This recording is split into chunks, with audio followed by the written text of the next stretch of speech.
Hello दोस्तों, फिर से आप सभी का स्वागत है मेरे इस ऑफिशियल चैनल में। दोस्तों अभी तक तो आप लोगों ने खेसारी लाल यादव का जा ये करे जा 2 तो सुन ही लिया होगा। बाकी दोस्तों आप लोग कमेंट करके जरूर बताइएगा कि आप लोगों को वो गाना कैसा लगा।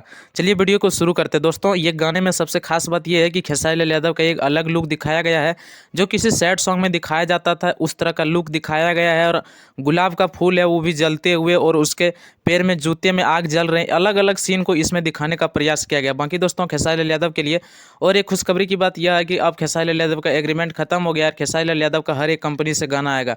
बाकी दोस्तों बैक टू बैक हिट गाने जो देते आ रहे हैं खेसारी लाल यादव, नींबू खरबूजा की अपार सफलता के बाद खेसारी लाल यादव ने और एक पुराने गाने का रीमेक आप सबके बीच लाया है, जिस गाने का नाम है जा ये करे जा 2। जी हाँ दोस्तों, इस गाने में पहला गाने का मौका दिया गया है शिल्पी राज को, और इस गाने को लिखे हैं कृष्णा बेदर्दी जी, म्यूजिक है आर्या शर्मा को। और आप लोग तो जान ही रहे हैं सपना चौहान और खेसारी लाल यादव इस गाने में बहुत ही बेहतरीन डांस किया। आप लोग इस गाने में खेसारी लाल यादव और सपना चौहान की डांस में कहीं से भी कमी नहीं निकाल सकते हैं। बाकी दोस्तों आप लोगों को ये गाना कैसा लगा कमेंट करके जरूर बताइएगा, और चैनल पर नहीं है तो चैनल को सब्सक्राइब करके ऑल पर लाइक जरूर कीजिएगा। मिलूंगा फिर एक नए वीडियो के साथ, तब तक के लिए धन्यवाद। एक तो लाइक और शेयर ठोक दीजिए, महाकाल का दबा के लाइक और शेयर ठोक दीजिए, 5000 लौटे दिख जाना चाहिए।